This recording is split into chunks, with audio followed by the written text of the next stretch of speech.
Good evening, everybody. Welcome to the FamilyDeal.com 7 Sports Cave. I am your host, Justin Rose. I hope every single one of you being safe, being cognizant of what's going on in our world. And while it's been a little bit crazy, especially this week with all the news and constant developments of the coronavirus, we hope for the next 30 minutes we're going to give you a break from all that. Dive back into the sports world that we miss so much. And tonight's show is packed with exclusive content that you just won't find anywhere else. On tonight's show, we're going one-on-one with Michigan State head coach Tom Izzo. Should have a Sweet 16 at this point.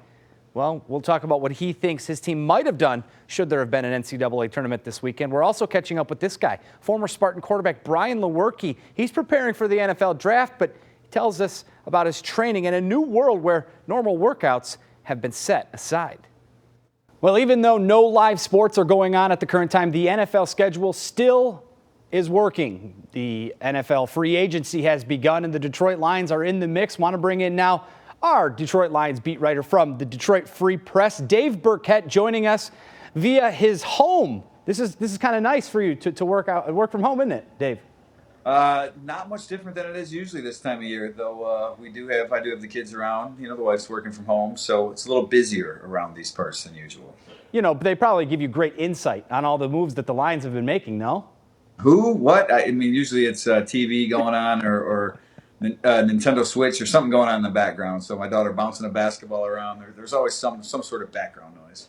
Well, trying to keep that to a minimum for you here, Justin. I appreciate that. You can get back to playing with them quite shortly, but we have to go through these pickups for the Lions so far. Obviously, I don't know. Is there a splash guy? Is there a guy? I mean, if you think about the big names that they brought in over the past couple of years, Trey Flowers being one from last year, you don't really feel so far that this class has a big fish, if you will. No one on that level, certainly of a Trey Flowers and probably even going back to, Rick Wagner, TJ Lang. I mean, that year, those were guys that were near the top of the market at their positions. I guess Vaitai is close to that, but to me, this was sort of a, shrug your shoulders, ho-hum sort of free agent haul. And I don't think that's necessarily a bad thing. I mean, I think, I've said this a lot, that free agency is like fool's gold, right? The teams that go out and spend big, it doesn't usually mean a whole lot. So I don't necessarily have a problem with what the Lions did in free agency. But I don't think they're significantly better than they were last year either. What maybe is the number one guy? Who is the guy that people are going to be talking about when these guys do get into pads and they do start playing? Well, I think I'll look at it two ways. From an impact standpoint, it's probably Jamie Collins. He's knows the system, coming off a pretty good year in New England. Obviously, one of Matt Patricia's guys that played for him before. Replacing Devon Kennard, I think you'll see him have an impact right away. I don't know if that means 6 sacks or 80 tackles or what that means, but he's going to play a whole lot, and you'll see him, sort of all over the field. The signing I like best, I guess, would be Danny Shelton. Nose tackle, probably takes over for Damon Harrison inside. I think the value of what they got there is probably the best of their free agent signings. There were a number of defensive tackles that were sort of right around that mark. They'd miss out on a DJ Reader who goes for $12 million a year. And when you get a Danny Shelton who's 2 years and $8 million, I think the value there at least is a good value. Desmond Trufant, obviously Darius Slay moving on with a trade with the Philadelphia Eagles, a 3rd and a 5th round pick for him. But Trufant comes in and he's kind of one of those guys. He's similar age as Slay, got him on the cheap, open up some more cap space for him. But what's this guy maybe bring? Obviously he's probably not as good as Darius, but at the same time, It's a replacement. Yeah, no, Trufant, it's funny. He was taken 14 picks ahead of Slay in the 2013 draft, so they're sort of contemporaries here. And, Trufant was the Falcons' #1 cornerback for a long time. Just if you believe the Pro Football Focus grades, hadn't had the best last couple seasons. He was hurt last year, had 2 different injuries, a broken forearm, I think, and a toe injury. So, he's not going to be the shutdown corner, I guess, that you want at your #1 corner. He's probably more of a #2 at this point. He's the Lions' #1 right now, but they don't have a #2. So he's the guy that they're counting on to replace Darius Slay. Now, Justin, we'll probably talk about this a little bit later, but I don't think the Lions are done at the cornerback position. There's still a certain Ohio State cornerback that they could look at pretty high in the draft, and I think they need that kind of guy for their secondary.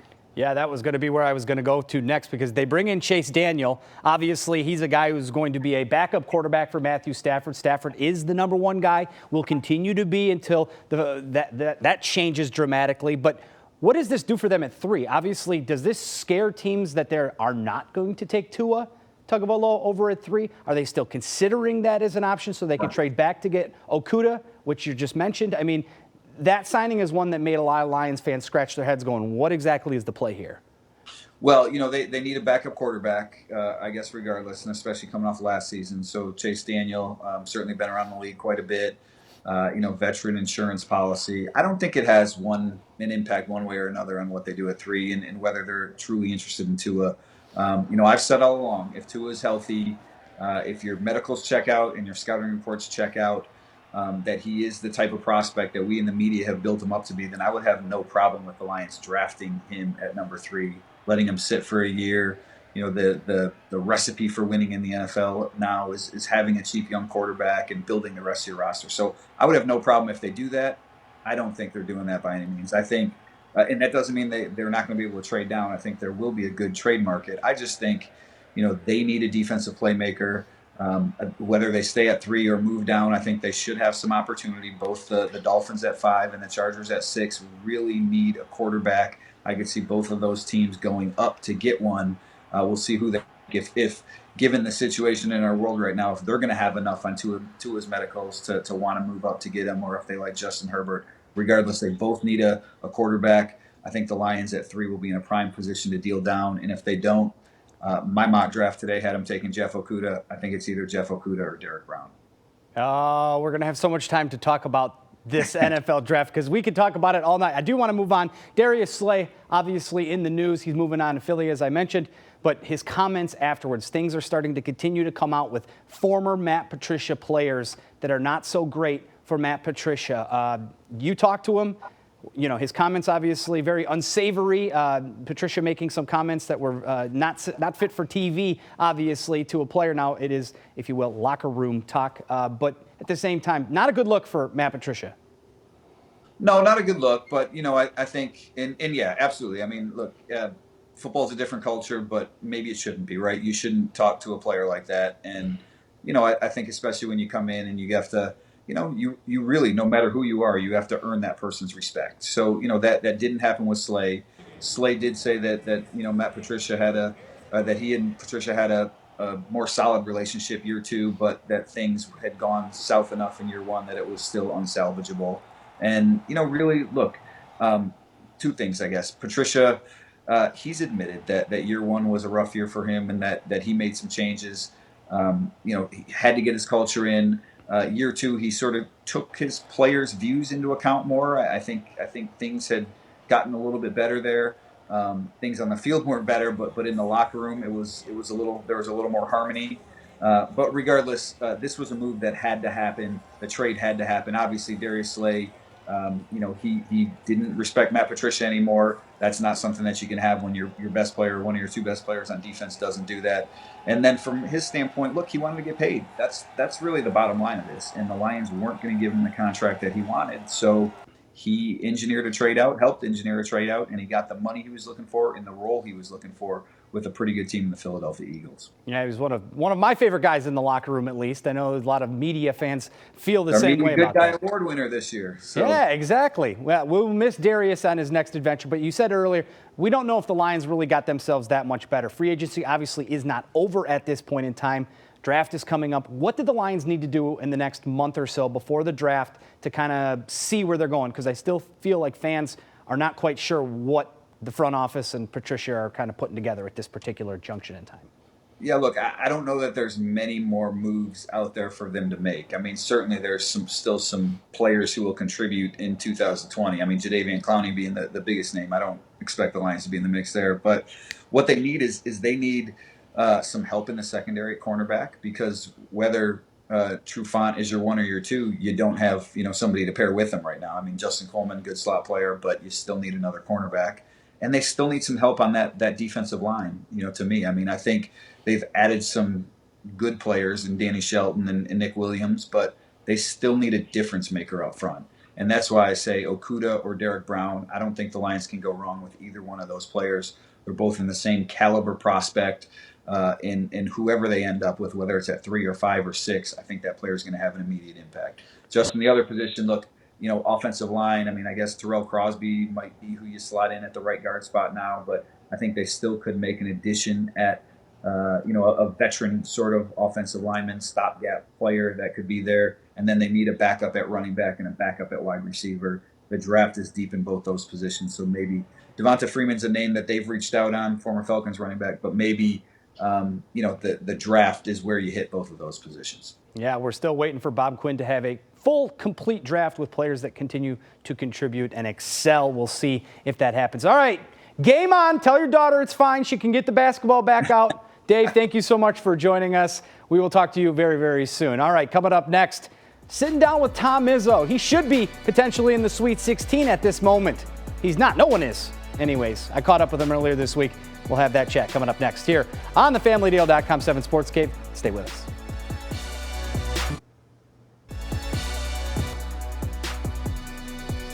Welcome back to the FamilyDeal.com 7 Sports Cave. In a coronavirus-free world, we know by now who made the Sweet 16 in the NCAA tournament. But we're now left to wonder, what if? I sat down with Tom Izzo this week to discuss just that and what's next for everyone. The halls of the Spartan basketball program at this time of the year are usually buzzing with excitement. But today, they're empty. As last Thursday, Tom Izzo gathered his team to tell them their shot at a national title was gone. That was a hard conversation. With the team, it was really hard. With this 3 or 4 seniors, it was really, really hard. And with Cassius, it was exponentially hard. And then all of a sudden, it was all cut short. So what do? You do what everybody does. You feel sorry for yourself, you still feel sorry for your seniors. And then you sit back and you realize this is way bigger than sports. And reality starts setting in, and you at least learn to deal with it. Sports is, I think we're starting to realize how much of an impact it had in our society. And I mean, people are literally watching marble races online because they're looking for some sort of competition and that void. What do you say to people that are looking for something to grasp onto at this time? Because there's just... I couldn't agree with you more. And so we'll get off the... make sure nobody takes us both wrong, right. That we know there's things more important. But if you look at it from a day-to-day get-up, I do think we're going to realize that sports is sports, but it is more important than we think when you talk about the day-to-day activities and also the financial implications that something like the NCAA tournament is going to place on our country. What is the biggest thing you're helping your kids learn from this? We've pushed the pause button, and what you can do is take care of things that you haven't been able to do because your world works so fast. Right now, it's slowed down for all of us, you and me both. And that pause button, you should maybe appreciate a little bit more that why put off tomorrow what you could do today? Now, the world has slowed down. We're not allowed to be at work. We're not allowed to do this and that.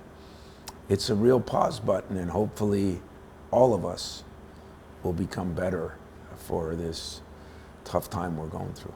The opportunity taken, opportunity lost, the chance, as we kind of talked about when you sit in here, your team, every team that isn't playing, is that what maybe is the biggest sports-only disappointment for this whole thing? The NBA puts a lot in the NCAA tournament because they get to watch kids right. at a high platform, very important time of year. How do people react under pressure? College coaches watch high school coaches. During the state tournament, one and done means everything's on the line. I hate to say it, sports only. Let's make sure we continue to not insult anybody, but sports only. It's going to cost some kids scholarships. It could cost some college guys NBA careers. This is going to have an impact on a lot of people in a lot of different ways. We're in some times that we all better take a little self-check and figure out what it's all about. And I think that's what I'm trying to do. I'm going to try to do it with my players, my family. And I think that's what we all should try to do. Yeah, that pause button certainly feels a lot more real at this point. The NFL still trying to continue to move forward. One guy preparing for it Brian Lewerke, the former Michigan State quarterback. He joins me next right here on the 7 Sports Cave. Stay with us.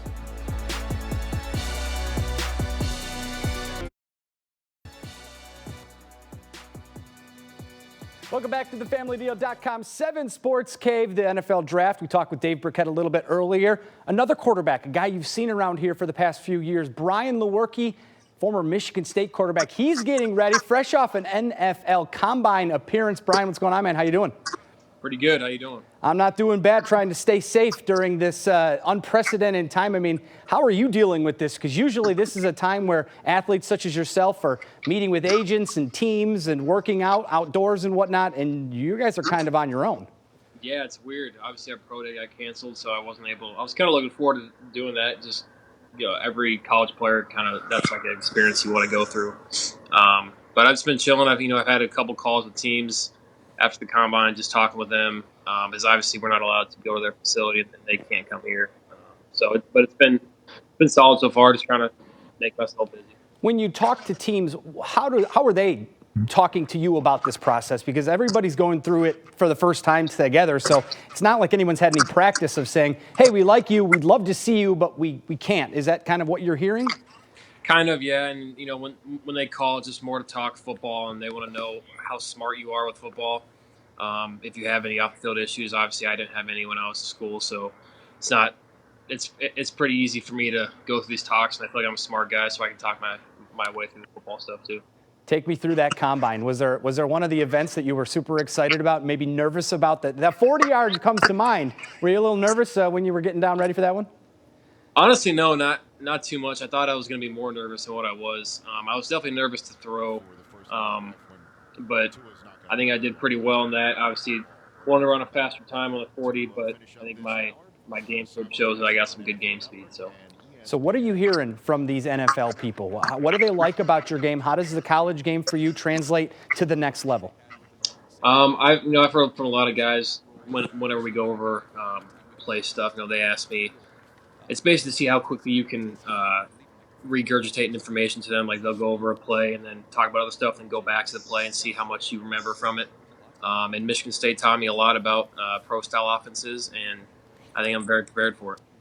Well, Michigan State, let's bring them up now. Obviously, your alma mater is going through a little bit of a change. Mel Tucker now in charge. We'll get to him in a minute, but Mark D'Antonio abruptly retiring. Obviously, you're already planning for the draft at that time and combine and whatnot. But when that news broke, where were you and how did you find out? Oh, man, I think I might have been at the combine. No, I don't know.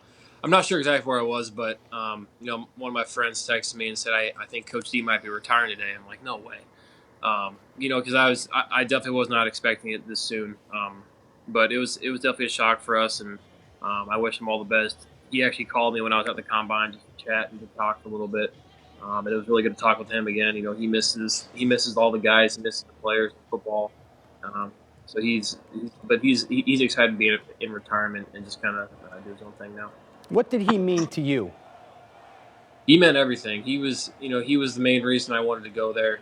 Him and the coaches in general, all those guys, they were great people. Had a very good family atmosphere, more so than any other school that I visited.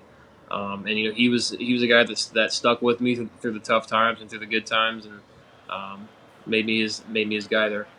Well, now that you're moving on, you can talk like your school, like the rest of the alumni do. I mean, do you like the hire of Mel Tucker? What do you know about him, and are you excited to see what he can do?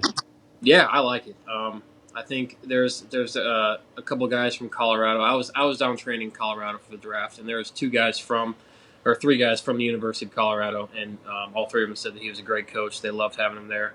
I didn't get to meet him. I was up here in East Lansing for about a week before all the football facility and all that got shut down, so I wasn't able to meet him. But I'm looking forward to whenever I do.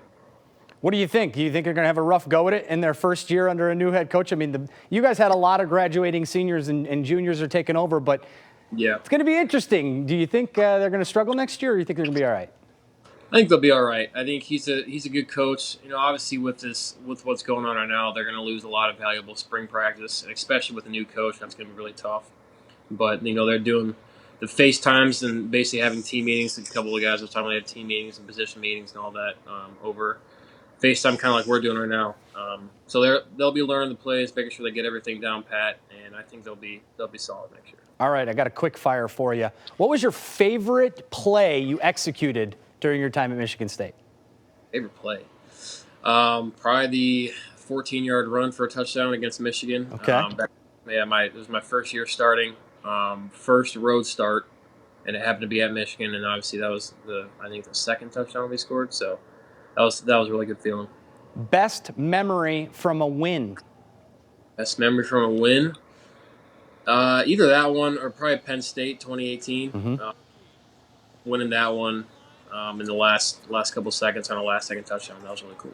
Favorite teammate? If you had to pick one, who is it? Favorite teammate? Jeez. I liked Felton. He was a really fun guy to be around. Obviously a fantastic player and is doing good stuff in the NFL. But he's hilarious. Him and Darryl, both hilarious guys that I loved hanging with. All right, we'll get you out of here on this one. Michigan State quarterbacks have done pretty well for themselves in the league. Brian Hoyer just gets another deal today. The guy's been there, since I was still in college. I mean, he might as well stick around. Kirk Cousins got another deal. Hey, the list is continuing to grow with you. What's your excitement level to get on an NFL team and try to prove yourself? Yeah, I mean, I've heard some good things from scouts. I think I have a lot to give to a team. At this point, I'm just hoping to get drafted. I'd be happy with anywhere, and I'd be happy going to any team with any opportunity, trying to make a team and do whatever I can for them. Brian, thank you so much. Good luck in your continued training as we get closer and closer to the draft. I know Michigan State fans out there are waiting to hear your name on draft night. Thanks, man. Yes, sir. Thank you, guys.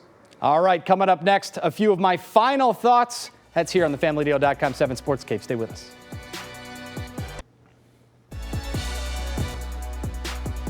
Welcome back to the FamilyDeal.com 7 Sports Cave. What a week it's been.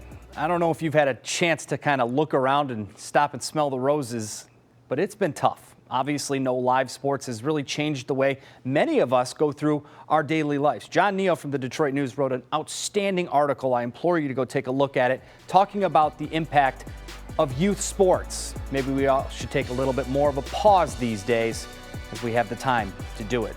You guys stay safe tonight. We'll talk to you next week.